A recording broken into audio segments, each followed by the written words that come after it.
Hello learners. मैं Naresh Kumar Kumar classes में आप लोगों का एक बार फिर से स्वागत करता हूँ। लर्नर्स, हम लोग पढ़ रहे हैं क्लास 10th हिस्ट्री से chapter number 1, the rise of nationalism in Europe. इसका अभी हमने एक पार्ट पढ़ लिया है। आज हम इसके सेकंड पार्ट की शुरुआत करने वाले हैं। आप लोग ये जानते ही हैं, मैंने आपको प्रीवियस क्लास में ही बताया कि हम हिस्ट्री के इस चैप्टर को शॉर्ट में रिवीजन नोट्स के रूप में ही पढ़ रहे हैं। डिटेल में इस चैप्टर को नहीं पढ़ रहे हैं। चलिए, वीडियो शुरू करने से पहले सभी से रिक्वेस्ट है, जो चैनल पर नए हैं वो चैनल को सब्सक्राइब कर लें और वीडियो को लाइक कमेंट शेयर जरूर करें। चलिए अब वीडियो को शुरू करते हैं। The civil code of 1804, usually known as the Napoleonic code, did away with all privileges based on birth, established equality before the law, and secured the right to property। कह रहे हैं कि जो सिविल कोड 1804 था, उसको सामान्य तौर पर नेपोलियनिक कोड के नाम से, यानी कि जो नेपोलियन बोनापार्ट उस समय पर जो फ्रांस का राजा बन गया था, उसके कोड के नाम से इसको जाना गया। और इसने क्या किया? Did away with all privileges based on birth. इसने क्या किया? जो भी छूट, जो भी प्रिविलेजेस जो हैं, जो इम्पोर्टेंस जो दी जा रही थी based on birth, established equality before the law and secure the right to property, इन सबको दूर कर दिया, हटा दिया, रिमूव कर दिया। Napoleon simplified administrative divisions. Napoleon ने क्या किया?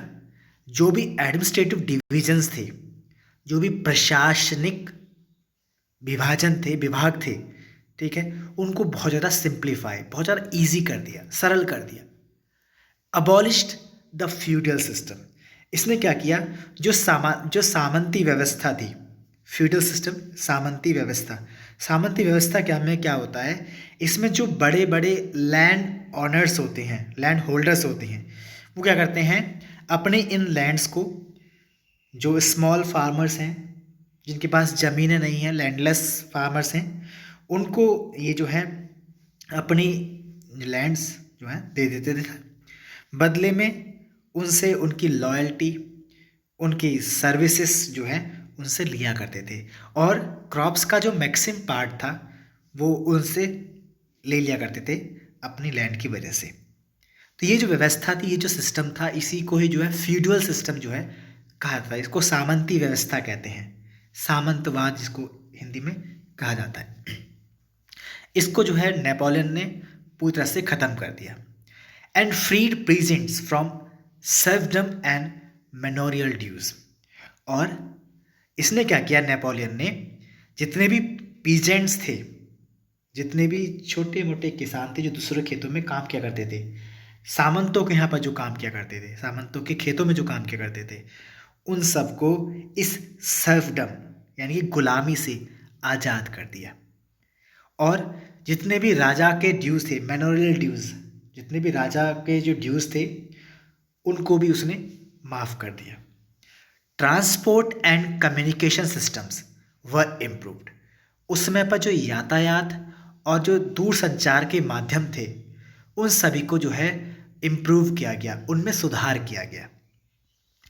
Businessman and small scale producers of goods in particular began to realize that uniform laws, standardized weights and measures, and a common national currency would facilitate the movement and exchange of goods and capital from one region to another। कह रहे हैं जो businessman थे और जो small scale producer थे, उस समय पर जो व्यापारी लोग थे या जो छोटे पैमाने पर सामान को बनाने का काम करते थे, खास तौर पर in particular begin to realize that uniform laws, और जो कि महसूस कर रहे थे कि लॉज यूनिफॉर्म होने चाहिए, स्टैंडर्डाइज्ड वेट होना चाहिए, यानी कि प्रमाणित वेट होने चाहिए, प्रमाणक वेट होने चाहिए, मेजर्स, उनका मूल्यांकन का प्रॉपर तरीका होना चाहिए, and a common national currency, और एक कॉमन सामान्य राष्ट्रीय जो है करेंसी यानी मुद्रा होनी चाहिए, जो कि फैसिलिटेट कर सके मूवमेंट करने में और एक्सचेंज करने में गुड्स और कैपिटल को एक जगह से दूसरी जगह पर। इस चीज़ को भी जो है वहाँ को जो रियलाइज़ किया था उसको भी नेपोलियन ने जो है काफ़ी हद तक सुधारा। In many places such as Holland and Switzerland, Brussels, Mainz, Milan, Warsaw, the French armies were welcomed as harbingers of liberty. बहुत सारी जगहों पर जिनमें Holland, Switzerland, Brussels, Mainz, Milan, Warsaw, इन सभी जगह पर फ्रेंच आर्मी को अब जो है एक तरह से एक तरह से संदेशवाहक की तरह से दिखाया जाता था, या संदेशवाहक ऑफ लिबर्टी हिंड्रेंस बोल सकते हैं, यानी कि बोल सकते हैं एक तरह से जो फ्रेंच आर्मीज थी इनको अब इन सभी जगह पर हॉलैंड, स्विट्जरलैंड, ब्रुसेल्स, मीन्स, मिलान, वॉर्सो, इन सभी जगह पर एक तरह से कह सकते हैं लिबर्टी स्वतंत्रता के अपशकुन के रूप में देखा जाने लगा था। जबकि पहले जो है ये दुनिया भर में लिबर्टी को जो है प्रचारित करते, जहाँ जाते वहाँ पर लिबर्टी को ही प्रमोट करते थे। लेकिन अब क्योंकि यहाँ पर नेपोलियन का रूल था और नेपोलियन ने लिबर्टी को ख़त्म कर दिया पीपल्स की तरह से, तो वहाँ पर इसको एक तरह से अपशकुन के रूप में देखे जाने लगा था, हम ऐसा कह सकते हैं। और जो इसने सुधार किए उसकी वजह से लिबर्टी का संदेश भाग के रूप में भी हम इसको मान सकते हैं। It become clear that the new administrative arrangements did not go hand in hand with the political freedom. और ये बिल्कुल साफ हो चुका था कि जो नए प्रशासनिक व्यवस्थाएं जो की गई थी ये उस समय पर हाथों हाथ नहीं ली गई पॉलिटिकल फ्रीडम के रूप में, hand with political freedom.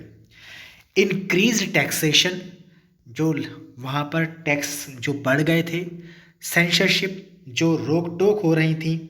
Censorship का मतलब बेसिकली अगर हम लेकर चलें तो इसका मतलब जो लगाया जाता है उस समय पर जो मीडिया, जो प्रिंट जो होते हैं उनको, मूवीज़, इन पर एक तरह से बैन हो जाना, बैन लगना, यानी कि गवर्नमेंट के परमिशन के बिना इनको उस समय पर रिलीज़ नहीं किया सकता, तो उसका एक तरह से बोलते हैं सेंसरशिप लगना। वहाँ पे गवर्नमेंट की परमिशन होनी जरूरी थी चीज़ों पर। फोर्स्ड कॉन्स्क्रिप्शंस, फोर्स्ड कॉन्स्क्रिप्शंस का इसका मतलब ये क्या है, इसमें फोर्स्ड कॉन्स्क्रिप्शन में बेसिकली जब हम लेकर बात चलते हैं तो इसमें बेसिकली एक तरह से इसको मतलब लगाते हैं ज़बरदस्ती भर्ती करना, यानी कि इसमें क्या होता है, ये legally required to join the army for war. इसमें हम एक तरह से मतलब लगा सकते हैं, इसका मतलब है कॉन्क्रीट जब हम बात करते हैं इसकी, तो इसका मतलब है बेसिकली जब हम लेके चलते हैं कॉन्स्क्रिप्शन का, कि जब कोई किसी कंट्री की आर्मी अदर कंट्रीज़ के साथ वॉर की सिचुएशन में होती है तब वो क्या करती है, जब उसको आर्मी के रिक्रूटमेंट की रिक्वायरमेंट होती है और पीपल्स जो है इजीली ज्वाइन नहीं करते हैं, तो वहाँ पर कंट्री में एक ऐसा लॉ बनाकर लोगों को फोर्सफुली आर्मी को ज्वाइन जो है करवाया जाता है, जिससे कि उनको वॉर में ले जाया जा सके। तो इसको ही बोला गया है forced conscription into the French armies required to conquer the rest of the Europe. और रेस्ट ऑफ द यूरोप को कॉन्कर मतलब जीतने के लिए फ्रेंच आर्मी को बढ़ाने की जरूरत थी, जिसके लिए पीपल्स को जो है ज़बरदस्ती वहाँ की आर्मी में जो है ज्वाइन कराया जा रहा था। All same to outweigh the advantage of the administrative change. और इस सभी ने जो एडवांटेज थी एडमिनिस्ट्रेटिव चेंजेस की उन सबको एक तरह से ढक दिया था, ख़त्म कर दिया था। The making of nationalism in Europe. अब हमारा जो नया टॉपिक है वो है इसके अंदर the making of nationalism in Europe. अब ये क्या है, Germany, Italy and Switzerland were divided into kingdoms, duchies and cantons whose rulers had their autonomous territories. Germany, Italy और स्विट्जरलैंड को जो है डिवाइड कर दिया गया किंगडम्स में, और डच और जो कैंटन्स थे जिनके अपने खुद के रूलर थे, जिनकी अपनी खुद की ऑटोनमस टेरिटरी थी, उनके द्वारा इनको जो है अलग अलग पार्ट्स में डिवाइड कर दिया गया। They did not see themselves as sharing a collective identity और अ कॉमन कल्चर। ये कभी भी अपने आप को शेयरिंग अ कलेक्टिव आइडेंटिटी के रूप में या कॉमन कल्चर के रूप में नहीं देखते थे। The Habsburg empire ruled over Austria Hungary. जो हब्सबर्ग एम्पायर था, हब्सबर्ग एम्पायर का मतलब हब्सबर्ग शासन की अगर बात करें, ये रूलिंग डायनेस्टी का नेम है हब्सबर्ग, और वो जो है रूल कर रही थी उस समय पर पूरे ऑस्ट्रिया और हंगरी के ऊपर। इन Hungary half of the population spoke Magyar, while कह रहे हैं इसमें हंगरी के अंदर लगभग आधी पॉपुलेशन जो थी मैग्यार लैंग्वेज को बोलती थी, और जबकि आधी जो पॉपुलेशन थी वो बोलती थी वैराइटीज़ ऑफ डायलेक्ट्स, अलग तरह की छोटी छोटी बोलियों को बोलती थी। Besides these three dominant groups, in three dominant groups के अलावा भी there also lived within the boundaries of the empire, और भी बहुत से लोग थे जो कि इन बाउंड्रीज में रहते थे। The only tie binding these diverse groups together was a common allegiance to the emperor, कि एक जो कॉमन चीज़ थी जो इन सभी डाइवर्स ग्रुप्स को आपस में बांध कर रख रही थी, वो थी कॉमन एलिजियंस। कॉमन एलिजियंस का मतलब है निष्ठा। उन सभी की उस एम्परर के लिए निष्ठा थी, और इसलिए वो सारे सारे एक दूसरे से बंधे हुए थे, जुड़े हुए थे। अब यहाँ पर एक नया टॉपिक इसमें आया है, aristocracy. Aristocracy and the new middle class. अब ये एरिस्टोक्रेसी क्या है, जरा हम इसकी बात। एरिस्टोक्रेसी का बेसिक जो मतलब होता है वो मतलब होता है विशेष उपाधि वाले लोग, या अभिजात वर्ग, या उच्च वर्गीय समाज, यानी कि सोसाइटी का अपर पार्ट, जिसको हम ऊंचे लोग, बड़े लोग बोलते हैं एक्चुअल में। तो इसमें क्या है, socially and politically a landed aristocracy was the dominant class on the continent. कहने सामाजिक तौर पर और राजनीतिक तौर पर समाज के अंदर एरिस्टोक्रेसी थी, यानी कि अभिजात वर्ग था, एक उच्च वर्ग था जो कि डोमिनेट करता था पूरे कॉन्टिनेंट को। The members of this class were by a common way of life that cut across regional divisions. जो मेंबर थे इस क्लास के, एरिस्टोक्रेसी क्लास के, वो कह सकते हैं वो कॉमन वे ऑफ लाइफ को जो है जीते थे पूरे के पूरे रीजनल डिविजन्स में। Their families were often connected by ties if marriage, और जो इनकी फैमिलीज थी वो दूसरी जो फैमिलीज थी उनके साथ मैरिजेस के थ्रू जुड़ी हुई थी। टाइज का मतलब जुड़ा होना। जो अदर पार्ट्स में जो हाई प्रोफाइल सोसाइटी के जो पीपल्स थे उनके साथ ये फैमिलीज आपस में इंटरकनेक्टेड थी मैरिजेस के through. This powerful aristocracy was however numerically a small group. यानी जो पावरफुल, जो ये ऊंचे ऊंचे वर्ग के जो लोग थे उस समय पर समाज के अंदर, ये संख्या में तो बहुत कम थे लेकिन ये बहुत पावरफुल थे। The growth of towns and the emergence of commercial classes, जो लगातार टाउन्स की जो ग्रोथ हो रही थी और जो कॉमर्शियल क्लासेस उभर कर सामने आ रही थी, इमरजेंस का मतलब उभर कर आना, जो लगातार ये उभर कर सामने आ रही थी, whose existence was based on production for the market, और इनका एग्जिस्टेंस जो था बेसिकली वो प्रोडक्शन फॉर द मार्केट की वजह से ही था। Industrialization began in England in the second half of the 18th century. कह रहे इंग्लैंड में जो इंडस्ट्रियलाइजेशन, जो औद्योगिकरण था, उसकी शुरुआत 18वीं शताब्दी के सेकेंड हाफ में हो चुकी थी, लेकिन फ्रांस में और जो जर्मन के जो पार्ट्स, जर्मन स्टेट के जो पार्ट थे जिन पर फ्रांस का कंट्रोल था, उनमें इंडस्ट्रियलाइजेशन यानी कि औद्योगिकरण 19वीं शताब्दी तक ही शुरू हो पाया। In its wake new social groups came into being, a working class population and middle classes made up of industrialists, businessmen and professionals। कह रहे हैं जब फ्रांस में जो है इंडस्ट्रियलाइजेशन की शुरुआत हुई तो उसकी वजह से नए नए सोशल ग्रुप्स बनने शुरू हुए, फॉर्म होने शुरू हुए, जिनमें वर्किंग क्लास पॉपुलेशन और मिडिल क्लास, खास तौर पर जिनके अंदर इंडस्ट्रियलिस्ट, बिजनेसमैन और प्रोफेशनल्स थे, अब ये नए ग्रुप भी बनकर सामने आने शुरू हुए। It was among the educated liberal middle class classes that ideas of national unity following the abolition of aristocratic privileges gained popularity। ये कह रहे हैं जी जब धीरे धीरे जो है मिडिल क्लास का जो है प्रभाव बढ़ना शुरू हुआ और वर्किंग क्लास पॉपुलेशन की संख्या बढ़ी, तो उसकी वजह से इसके साथ साथ जो है एजुकेटेड और लिबरल पढ़े लिखे और लिबरल यानी कि जिनके अंदर स्वतंत्र भावनाएं थी, जो स्वतंत्र चाहते थे, स्वतंत्रता की मांग रखते थे, ऐसे पीपल्स की वजह से जो है एक नया आइडिया देश के अंदर जो है जनरेट होना शुरू हुआ, जो कि थी राष्ट्रीय एकता की बात, और जिसकी वजह से जो एरिस्टोक्रेटिक प्रिविलेज कुछ लोगों को मिली हुई थी सोसाइटी के अंदर, उनका अबॉलिशन अब होने लगा। एबॉलिशन यानी कि उनका खात्मा होने लगा, और इसकी जो है पॉपुलैरिटी भी फ्रांस के अंदर अब होने लगी थी। यानी कि अब जो एरिस्टोक्रेटिक प्रिविलेजेस कुछ लोगों को मिल रही थी, उसको ख़त्म करने की जो पॉपुलैरिटी थी मार्केट के अंदर, वो अब यानी उस कंट्री के अंदर वो बढ़ने लगी थी। तो ये सब चीज़ें जो वहाँ पर चेंजेस होने लगी, यानी कि जो हम कह सकते हैं कुल मिलाकर वहाँ पर जो उच्च वर्गीय समाज या अभिजात वर्ग या विशेष उपाधि वाले लोगों को जो प्रिविलेजेस मिलती थी, जो छूट मिलती थी, जो इम्पोर्टेंस मिलती थी, अब धीरे धीरे उसका खात्मा होने लगा था फ्रांस के अंदर। उसके बाद हम आगे देखें, what did the liberal nationalism stands for.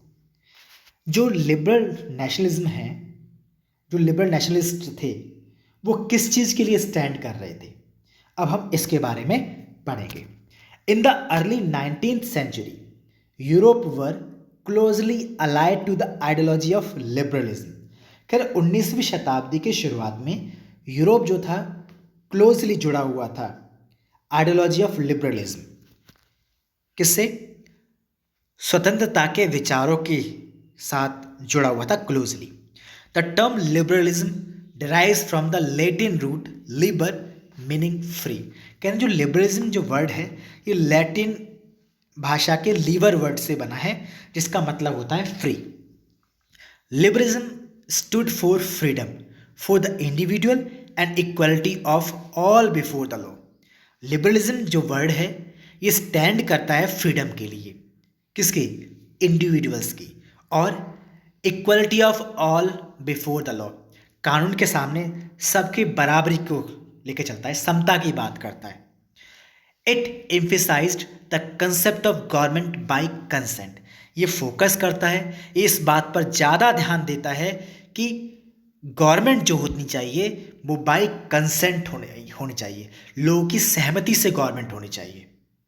A constitution and representative government through parliament. जो कहना कि जो गवर्नमेंट है वो गवर्नमेंट रिप्रेजेंटेटिव गवर्नमेंट होनी चाहिए, और उस कंट्री के अंदर एक कॉन्स्टिट्यूशन होनी चाहिए, एक संविधान होना चाहिए। एक संविधान हो और जो गवर्नमेंट हो वो रिप्रेजेंटेटिव हो, वो दूसरों को प्रेजेंट करने वाली होनी चाहिए। किसके थ्रू? पार्लियामेंट के थ्रू, संसद के थ्रू। जो गवर्नमेंट हो वो संसद के प्रतिनिधियों के द्वारा बननी चाहिए, और वहाँ का एक अपना कॉन्स्टिट्यूशन होना चाहिए। The right to vote and to get elected was generated exclusively to property owning men। कहते जो राइट टू वोट था, वोट देने का जो अधिकार था, और इलेक्शंस में इलेक्ट होने का जो राइट था, वो एक्सक्लूसिवली बेसिकली वहाँ पर जो है सिर्फ उन्हीं लोगों को था जिनके पास अपनी प्रॉपर्टी थी, और वो भी स्पेशली मेंस के लिए। यानी कि जिनके पास प्रॉपर्टी नहीं है और जो मैन नहीं है, उनको ना तो वोट देने का अधिकार था और ना ही उनको इलेक्शंस में इलेक्ट होने का राइट था। Man without property and all woman were excluded from political rights. जितने भी मैन जिनके पास प्रॉपर्टी नहीं थी और जितने और सारी की सारी वुमेन्स को जो है पॉलिटिकल राइट से एक्सक्लूड रखा गया था। Woman and non propertied man and woman organized opposition movement demanding equal political rights. वो सभी महिलाएं, वो सभी पुरुष जिनके पास प्रॉपर्टी नहीं थी और जो वुमेन ऑर्गेनाइजेशन थे, उन सभी ने अब इसके अपोज में जो है मूवमेंट शुरू कर दिए थे, जिसमें वो डिमांड कर रहे थे बराबरी के पॉलिटिकल राइट्स के लिए।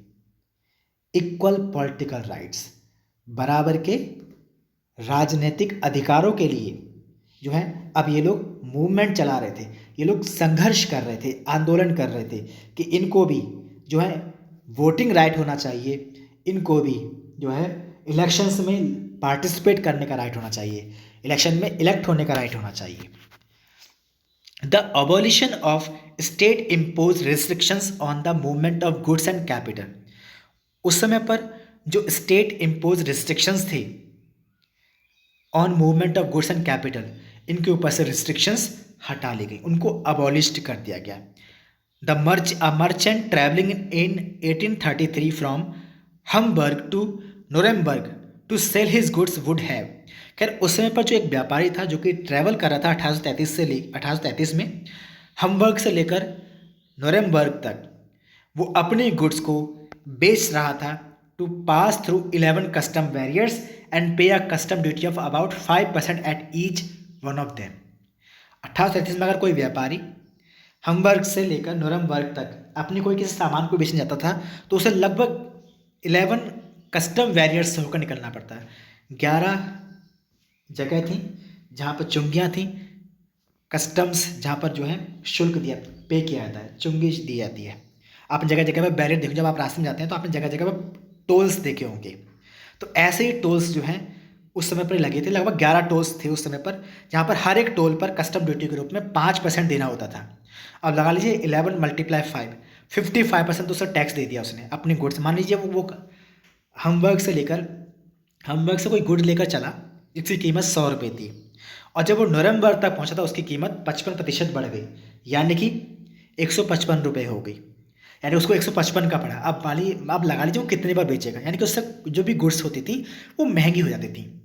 Obstacles to economics exchange and growth by the new commercial classes who argued for the creation of a unified economic territory allowing the unhindered movement of goods people and capital, कि ये जो बाधाएं थी economics exchange की और growth by the new commercial classes, जो कि argue कर रहे थे creation of unified economic territory के लिए, और अलाउ करने की बात कर रहे थे unhindered movement of goods people and capital. Unhindered का मतलब बिना बाधा के, बिना बाधा, बिना बैरियर के, बिना रुकावट के, कि गुड्स पीपल और जो कैपिटल हैं वो किसी इकोनॉमिक टेरिटरी में ईजिली मूव कर सकें बिना किसी बाधा के। The union abolished tariff barriers, फिर जो यूनियन बनी उसने टैरिफ बैरियर्स को एबॉलिश कर दिया, ख़त्म कर दिया, और रिड्यूस कर दिए नंबर ऑफ करेंसीज को फ्रॉम ओवर 30 to 2। उस समय पर लगभग 30 करेंसी जो हैं फ्रांस के कंट्रोल वाले एरिया में चलती थी, और उन करेंसीज को अब उन्होंने एबॉलिश कर दिया, यानी कि रिड्यूस कर दिया, और वो सिर्फ 2 करेंसी तक आ गए, यानी कि उन्होंने काफ़ी जो है इसमें चेंजेस कर दिए। अब हम आगे बढ़ें तो देखें अ न्यू कंजर्वेशन आफ्टर 1815, 1815 के बाद कुछ नए कंजर्वेशन की अगर हम बात करें। Following the defect of Napoleon in 1815, कह रहे हैं कुछ डिफेक्ट थे नेपोलियन के 1815 में।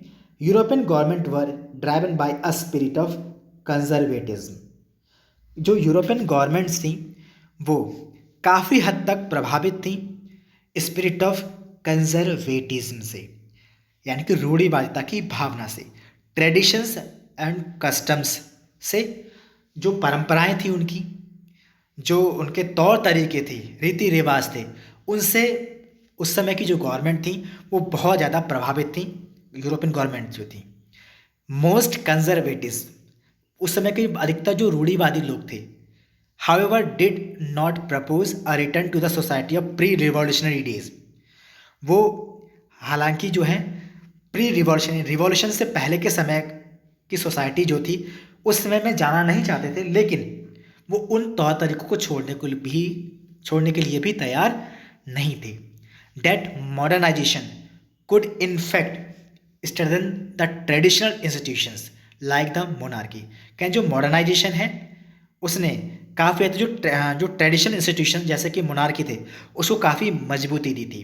A modern army and efficient bureaucracy, एक आधुनिक फौज का होना और एफिशिएंट ब्यूरोक्रेसी, जो प्रशासनिक अधिकारी हैं उनका बहुत ज़्यादा एफिशिएंट, सक्षम होना, अ डायनामिक इकोनॉमी, इकोनॉमी का बहुत ज़्यादा डायनामिक होना, प्रभावशाली होना और समृद्धशाली होना, द अबॉलिशन ऑफ फ्यूडलिज्म, और उसके साथ साथ जो अबॉलिशन हुआ फ्यूडलिज्म का, फ्यूडलिज्म की हमने पहले बात की थी, सामंतवादी व्यवस्था का, सामंतवादी व्यवस्था का अबॉलिशन यानी खात्मा होना, और इसके साथ साथ सेफरडम यानी कि जो दासत्व था उसकी भी समाप्ति हो चुकी थी, जिसकी वजह से काफ़ी मजबूती आई, स्ट्रेंथ मिली ऑटोक्रेटिक मोनार्की ऑफ यूरोप को। यूरोप के अंदर ऑटोक्रेटिक मोनार्कीज, यहाँ पर मोनार्की तो रही लेकिन ऑटोक्रेटिक, तानाशाही वाली, तानाशाही मोनार्की को काफ़ी जो है इससे मजबूती मिली, पावर मिली। In 1815 representatives of the European powers, 1815 में जो यूरोपियन पावर्स के जो रिप्रेजेंटेटिव्स थे जैसे कि Britain, Russia, Prussia and Austria, who had collectively defeated Napoleon, जिन्होंने सब ने मिलकर नेपोलियन को उस समय पर हराया, met at Vienna to draw up a settlement for Europe, वो वियना में मिले और उन्होंने सब ने एक समझौता किया यूरोप के लिए। द बर्बन डायनेस्टी, एक डायनेस्टी थी Bourbon, which had been deposed during the French revolution, जिसको फ्रेंच रिवॉल्यूशन में हटा दिया गया था, रिमूव कर दिया गया था उनके रूल से, उनको उनकी गद्दी से हटा दिया गया था, वॉज रिस्टोर्ड टू पावर, उनको एक बार फिर से, जब नेपोलियन को 1815 में ब्रिटेन, रशिया, प्रशिया और ऑस्ट्रेलिया ने मिलकर हरा दिया, तो उसके बाद उन्होंने, नेपोलियन तो हट गया वहाँ से, फिर नेपोलियन की जगह पर एक वियना में एक समझौता हुआ जिसके अकॉर्डिंग बर्बन डायनेस्टी को जो है फिर से जो है पावर में लाकर खड़ा करती है, जो कि पहले फ्रेंच रिवॉल्यूशन के टाइम पर गवर्नमेंट उसी की थी। The end French lost the territories it had annexed under Napoleon, और नेपोलियन के समय पर जिन क्षेत्रों पर, जिन एरियाज़ पर फ्रांस ने कब्जा किया था, वो सारी की सारी अब जो है इनसे छीन ली गई। German confederation of 39 state, German confederation, German confederation का मतलब है जर्मन परिसंघ, group of 39 states of German areas, इसका मतलब था जर्मन परिसंघ, इसको हिंदी में बोला गया है। States that has been set up by Napoleon was left untouched, कह रहे हैं German confederation of 39 state, 39 states का जो जर्मन परिसंघ था जिसको नेपोलियन के द्वारा बनाया गया था, उसको वैसे का वैसा ही छोड़ दिया गया। Autocratic did not tolerate criticism and dissent, जितने भी ऑटोक्रेटिक थे, जितने भी तानाशाह क्या बोलते हैं, हमने ऑटोक्रेटिक की बात हमने कहा, ऑटोक्रेटिक का मतलब जो तानाशाह लोग थे, जितने भी ऑटोक्रेटिक यानी तानाशाह लोग थे, वो टॉलरेट नहीं कर रहे थे क्रिटिसिज्म को, जो उनकी बुराइयां हो रही थी, और जो उनका डिसेंट किया जा रहा था, जो उनकी जो उस समय पर जो सामान्य धारणाएं जो थी उससे अब लोग जो है असहमत होने लगे, जिसको पहले प्रीवियसली, इसका मतलब देखो डिसेंट का मतलब जो होता है सामान्य धारणाओं से असहमति। मान लीजिए इस समय पे कोई रूल है, उसको सभी लोगों ने जो स्वीकार कर रखा है, लेकिन किसी वजह से लोग उसके लिए असहमत होने लगे, तो ये जो है इसी भावना को बोला गया है, सामान्य धारणा से असहमति को ही बोला गया डिसेंट। अब हम आगे अगर इसको देखें तो कह रहे हैं उस समय पर जो बहुत सारे जो ऑटोक्रेटिक थे वो क्रिटिसिज्म को सहन नहीं कर पा रहे थे, और बहुत सारी जो सामान्य धारणाओं से वो असहमत होने लगे थे, and sought to curb activities that question the legitimacy of autocratic government, और अब वो सब वही एक्टिविटीज़ को कर रहे थे जो कि क्वेश्चन की जा रही थी लेजिटिमेसी ऑफ ऑटोक्रेटिक गवर्नमेंट, यानी कि अब वो जो हैं वो अब उन सब एक्टिविटीज़ को नहीं कर पा रहे थे जो कि ऑटोक्रेटिक गवर्नमेंट की लेजिटिमेसी को शो करते थे, जिन पर अब इन पर क्वेश्चन होने लगे थे। तो बेसिकली ये सब चीज़ें इसके अंदर देखी जा रही थी। अब हम आगे बात करें द रिवॉल्यूशनरी की, द रिवॉल्यूशनरीज के अंदर हम क्या पढ़ें, जो क्रांतिकारी थे उनके अकॉर्डिंग अगर बात करें, during the years following 1815 the fear of repression drove many liberal nationalist underground, कह रहे हैं 1815 के समय पर जो डर था रिप्रेशन का, रिप्रेशन ड्रॉप का दमन चलाना, यानी कि कंट्रोल्ड बाय होल्डिंग डाउन, लोगों को डरा धमका कर अपने कंट्रोल में करना, फियर ऑफ रिप्रेशन बोला गया है।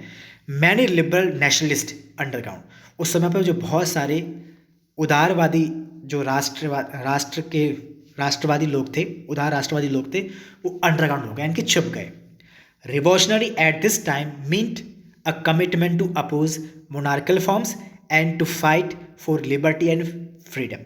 उस समय पर जितने भी क्रांतिकारी लोग थे वो बेसिकली वो कमिटेड थे मोनार्कल फॉर्म्स ऑफ गवर्नमेंट के अपोज करने के लिए, और वो फाइट कर रहे थे लिबर्टी, स्वतंत्रता के लिए, फ्रीडम के लिए।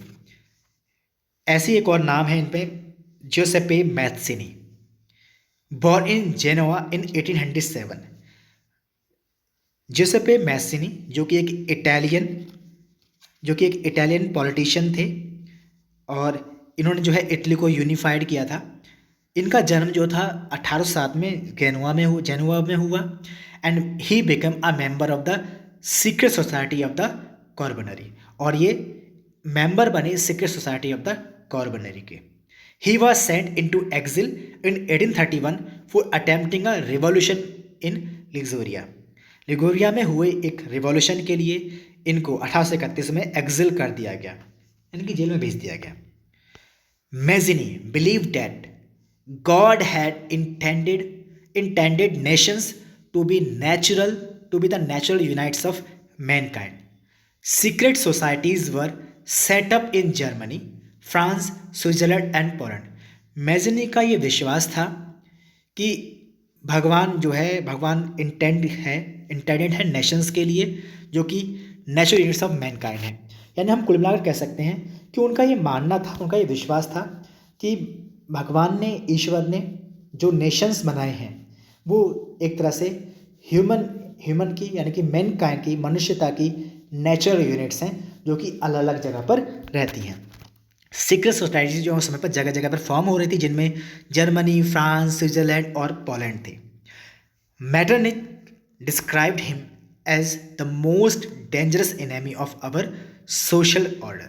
कहीं जो जितनी भी सीक्रेट सोसाइटीज़ थी या जो अदर लोग थे, इनको मैटरनिक ने जो है डिस्क्राइब किया है most dangerous enemy of our social order.